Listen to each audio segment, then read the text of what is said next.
and welcome back to my channel where I'm reading Jane Austen's Mansfield Park. It is quite heavy with people not caring that their father's going to leave for a year, the father being kind of rude to Fanny and telling her, even though she's 16, that her brother William probably won't even know a difference from her since she was 10. Just people kind of being nasty to each other. I did go ahead and look up things on the Googles about the White House because I just didn't. I had no idea. And of course, the American Revolution was happening sort of around this time, has ended during this time of Jane Austen's life. And I just didn't even know like when the White House was built. So I did catch myself up on that information. That was interesting. And it is just called the White House because it's white, because of the paint to keep it fresh. And they talk about Mrs. Norris living in the White House, but it's like capital W, capital H. It was like the White House. And I was like, whoa, was the White House named after something in England? Not that the White House is a real place in England, but I just didn't know anything about it. And I also did Google stuff about clergymen, because clergymen come up a lot in Jane Austen movies, books. And I know her older brother, was a clergyman, so I didn't know. There's a lot in there, and I didn't really get a chance to like really understand it all yet. Because there was an article that was like, does Jane Austen think clergymen are evil? And so it sort of like distracted me from consuming the information, and I'm still letting that information marinate. Mansfield Park, Chapter 4. Here we go. Oh, also, there's like 2 Mariahs so far, and there's also 2 Thomases, and I didn't realize Sir Thomas Barton was talking to his son Tom about Edmund. Tom is the older son and Edmund is the younger son. So I'm all cut up there as well, just in case anybody else was like, Tom and Tom, Thomas and Tom, Mariah. So there was a part where somebody was talking to a Tom, and I didn't get it. I forgot that Sir Thomas Barton had a son called Tom. Oh, here we go. Chapter 4. Tom Bertram is a son of Thomas Bertram. Why do we do that to ourselves? Tom Bertram had of late spent so little of his time at home that he could be only nominally missed. Okay, so Tom is leaving and not Edmund. Okay. The oldest son is Tom. Tom is leaving with his dad, not Edmund. Okay. I got that confused. Tom Bertram had of late spent so little time of his time at home that he could be nominally missed, and Lady Bertram was soon astonished to find how very well they did even without his father. How well Edmund could supply his place in carving, talking to the steward, writing to the attorney, settling with the servants, and equally saving her from all possible fatigue or exertion in every particular, but that of directing her letters. Wow, we get an insight into like what these people even do all day. Supplying his place in carving. Don't know what that means.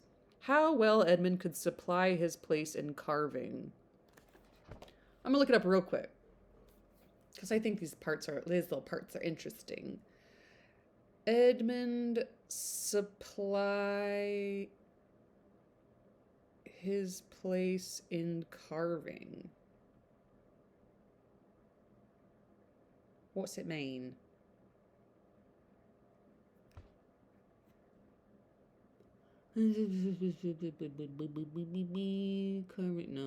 No. Jane Austen.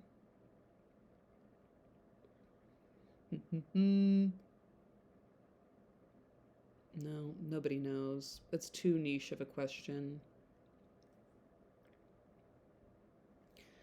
Supply his place in carving means that Edmund Bertram takes over his father Tom Bertram's duties for overseeing the estate.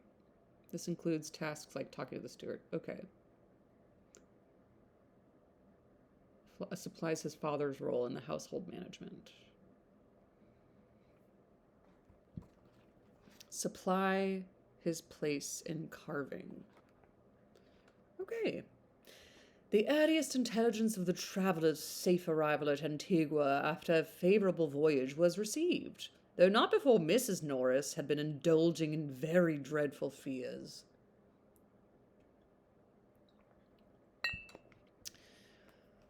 That is the what ifs. I'm not gonna freak out. Let's just wait to hear from them.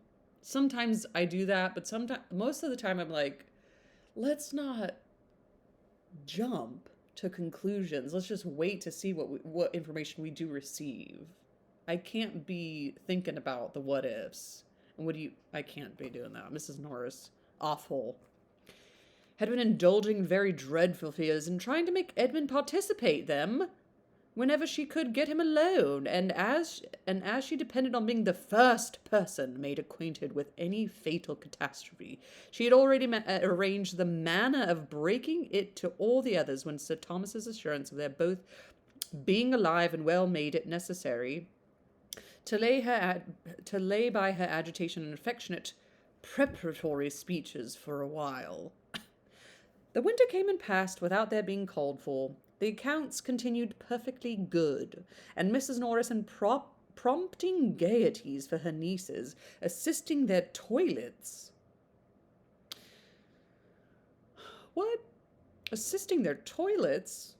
Displaying their accomplishments and looking about for their future husbands. Had so much to do as, in addition to all her own household cares, some interference in those of her sister and Mrs. Grant's wasteful doings to overlook, left her very little occasion to be occupied in fears for the absent. Assisting their toilets. Hold on. Let's just see what it says.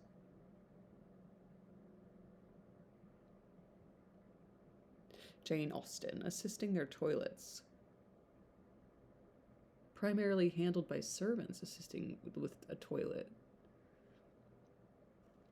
While ladies might use a portable device called a bordeloo, or retire to... Maybe that's where the word loo came from. A bordeloo. I love that.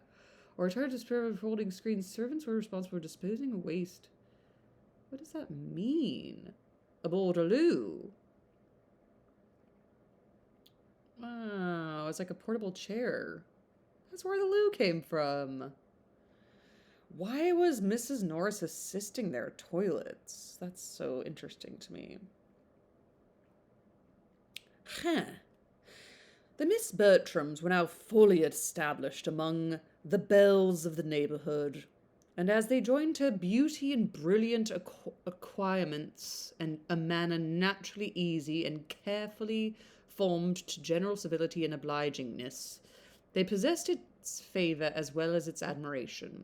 Their vanity was in such good order that they seemed to be quite free from it, and gave themselves no airs, while the praises attending such behaviour, secured and brought round by their aunt, served to strengthen them in believing they had no faults. I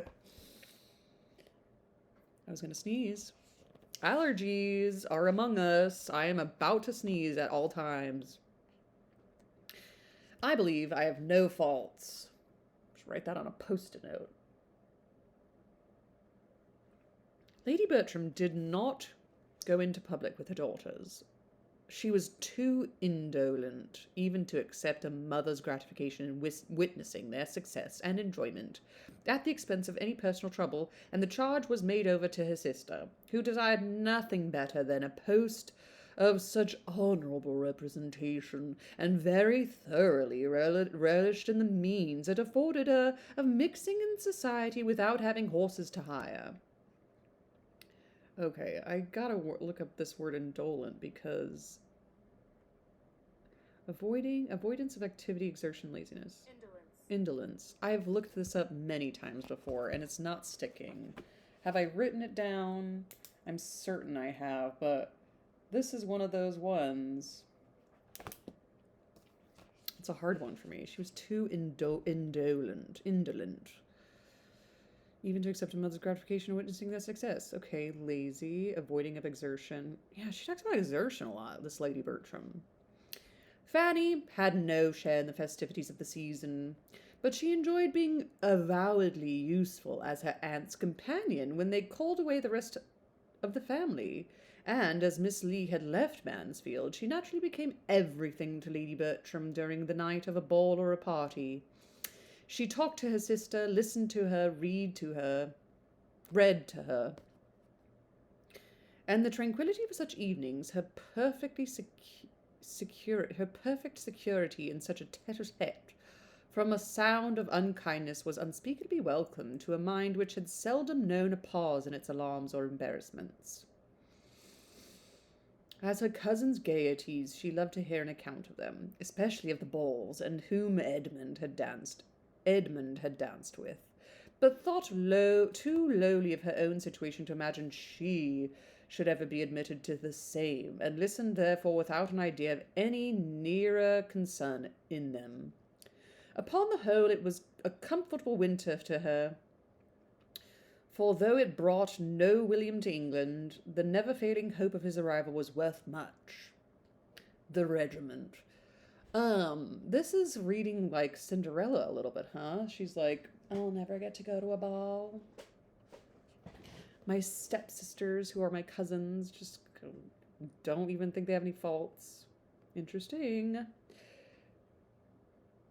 The ensuing spring deprived her of her valued friend, the old grey pony. When was Cinderella written? Cinderella made, I guess. 1950. Wait. Book. Written. 1697. The version of Cinderella mostly featuring the fairy godmother, pumpkin characters, and French author, it's Charles Perrault in 1697. Whoa.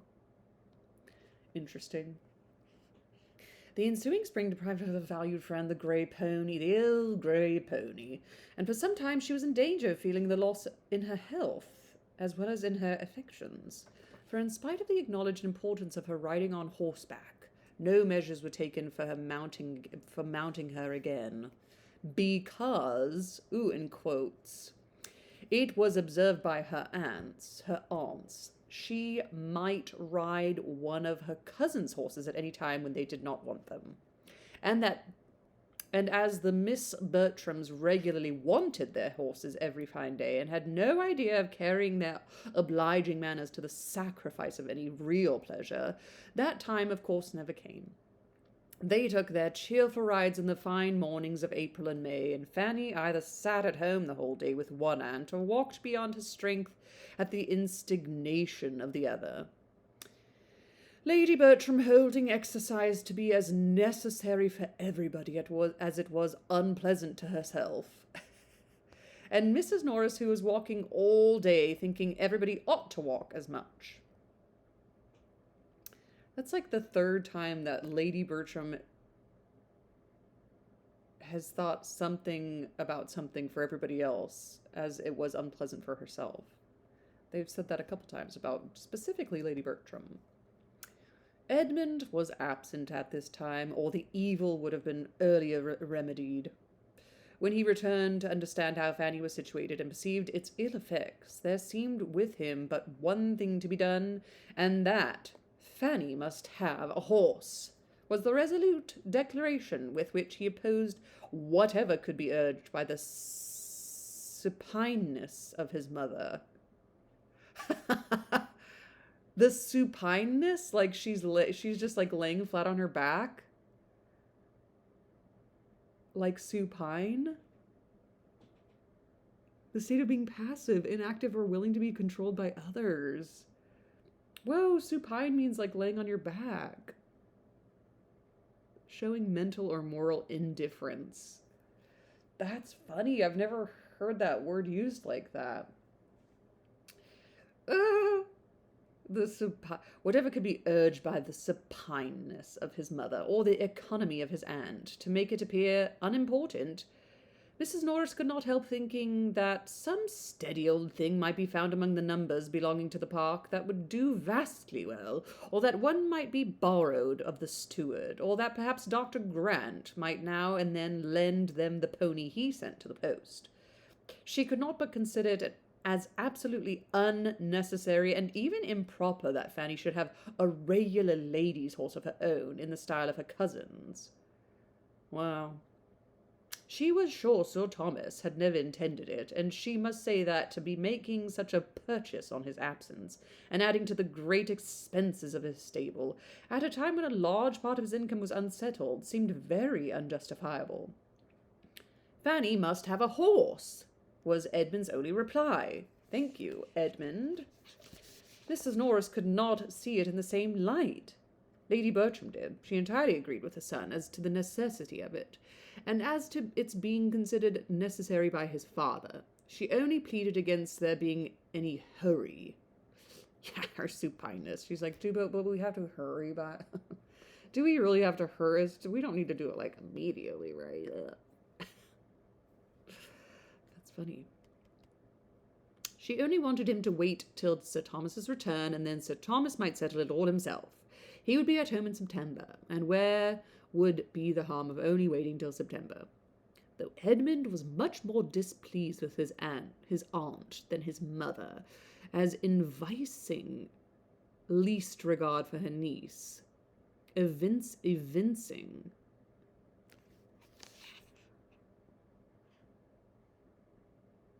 I haven't had to look up words in a while with this. Reveal the presence of or quality of feeling of. Evident, indication, indicate, evincing. Oh. Evincing. As evincing least regard for her niece, he could not help paying more attention to what she said, and at length determined on a method of proceeding which would obviate the risk of his father's thinking he had done too much, and at the same time procure for Fanny the immediate means of exercise, which he could not bear she should be without. Thank goodness for Edmund! This poor girl. He had 3 horses of his own. Okay. But not one that would carry a woman. Huh. 2 of them were hunters, the third useful road horse. This third he resolved to exchange for one that his cousin might ride. He knew where such a one was to be met with, and having once made up his mind, the whole business was soon completed. The new mare proved a treasure, with a very little purpose, because she became exactly calculated for the With a very little trouble she became exactly calculated for the purpose, and Fanny was then put in almost full possession of her. She had not supposed before that anything could ever suit her like the old grey pony.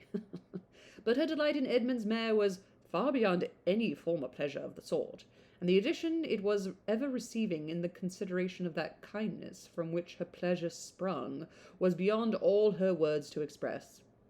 She regarded her cousin as an example of everything good and great, as possessing worth which no one but herself could ever appreciate, and as entitled to such gratitude from her as no feelings could be strong enough to pay. That read like a poem. That was interesting. Her sentiments toward him were compounded of all that was respectful, grateful, confiding, and tender. As the horse continued in name as well as fact the property of Edmund, Mrs. Norris could tolerate its being for Fanny's use. And had Lady Bertram ever thought about her own objection again, he might have been excused in her eyes for not waiting till Sir Thomas's return in September, for when September came, Sir Thomas was still abroad, and without any near prospect of finishing his business. Unfavourable circumstances had suddenly arisen at a moment when he was beginning to turn all his thoughts towards England, and the very great uncertainty in which everything was then involved determined him on sending home his son, and waiting the final arrangement by himself. Tom arrived safely, bringing an excellent account of his father's health, but to very little purpose, as far as Mrs. Norris was concerned. Sir Thomas sending away his son seemed to her so like a parent's care under the influence of a foreboding of evil to himself that she could not help feeling dreadful presentiments. And as long as the long evenings of autumn came on, was so terribly haunted by these ideas and the sad solitariness of her cottage as to be obliged to take daily refuge in the dining-room of the park. The return of winter engagements, however, was not without its effect, and in the course of their progress her mind became so pleasantly occupied in superintending the fortunes of her eldest niece as tolerably to quiet her nerves.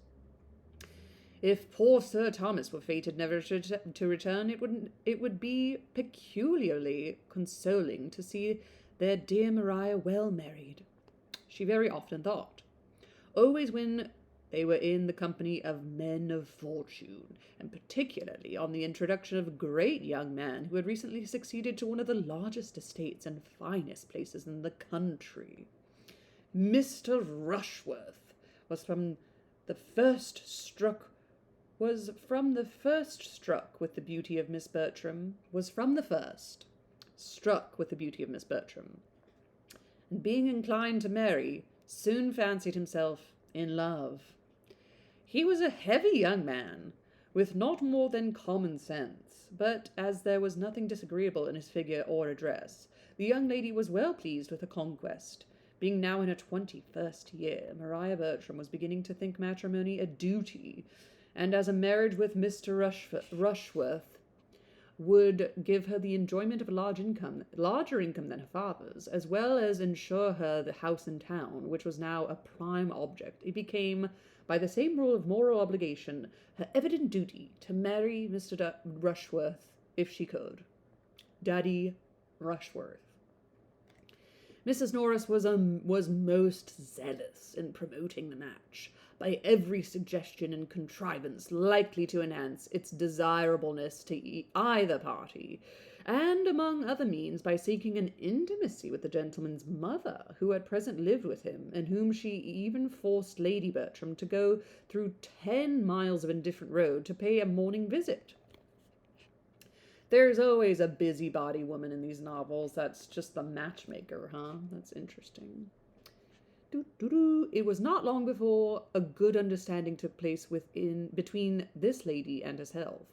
Mrs. Rushworth acknowledged herself very desirous that her son should marry, and declared that all of the young ladies she'd ever seen, Miss Bertram seemed, by her amiable qualities and accomplishments, the best adapted to make him happy. Mrs. Norris accepted the compliment and admired the nice discernment of character which could so well distinguish merit. Maria was indeed the pride and delight of them all, perfectly faultless, an angel, and of course so surrounded by admirers, must be difficult in a choice, but yet as far as Mrs. Norris could allow herself to decide on so short an acquaintance, Mr. Rushworth appeared precisely the young man to deserve and attach her. Because he's rich. After dancing with each other at a proper number of balls, the young people justified these opinions, and an engagement, with a due reference to the absence of Sir Thomas, was entered into, much to the satisfaction of their respective families, and of the general lookers-on of the neighbourhood, who had, for many weeks past, felt the expediency of Mr. Rushworth's marrying Miss Bertram. The proper number of balls. It was some months before Sir Thomas's consent could be received, but in the meanwhile, as no one felt a doubt of his most cordial pleasure in the connection, the intercourse of the two families was carried on without restraint, and no other attempt made at secrecy than Mrs. Norris's talking of it everywhere as a matter not to be talked of at present. No other attempt made at secrecy than Mrs. Norris's talking of it everywhere as a matter not to be talked of at present. Okay. Edmund was the only one of the family who could see a fault in the business, but no representation of his aunt's could induce him to find Mr. Rushworth a desirable companion. He could allow his sister to be the best judge of her own happiness, but he was not pleased that her happiness should centre in a large income. Nor could he refrain from often saying to himself in Mr. Rushworth's company, if this man had not 12,000 a year, he would be a very stupid fellow.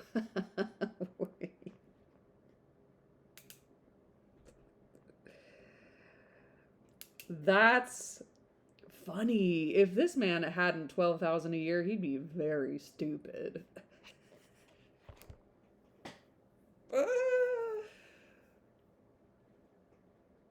Yeah, that's like my gym teacher always telling me to marry rich because I'm not smart.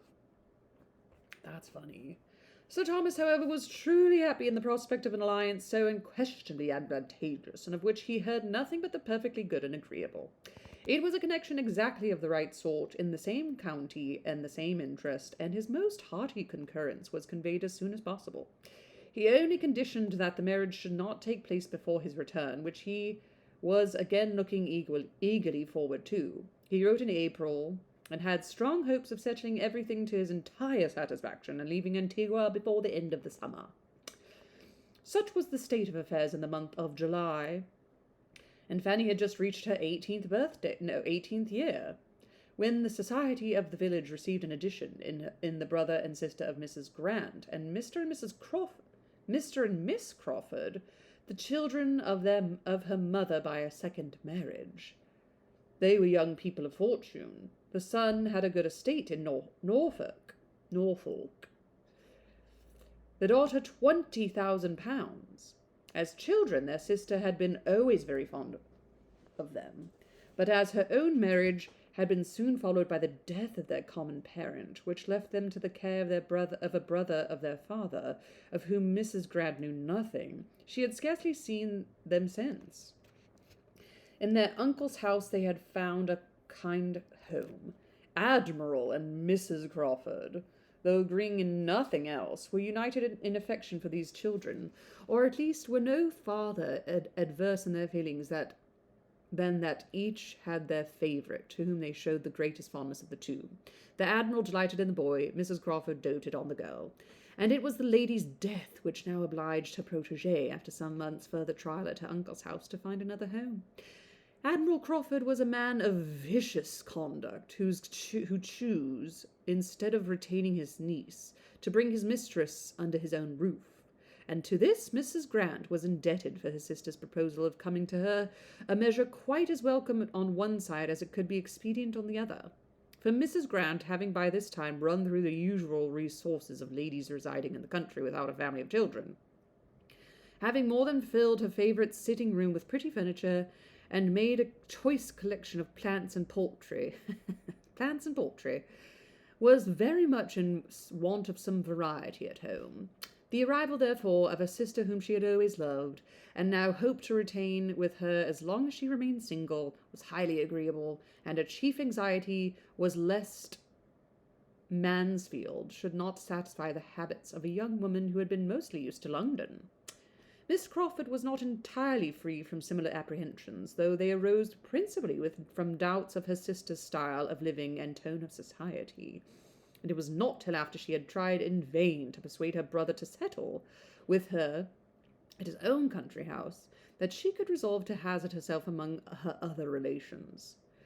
To anything like a permanence of abode or limitation of society, Henry Crawford had unluckily a great dislike.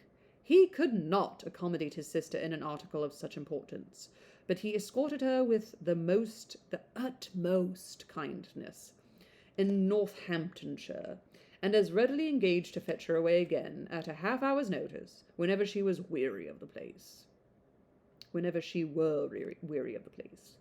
The meeting was very satisfactory on each side.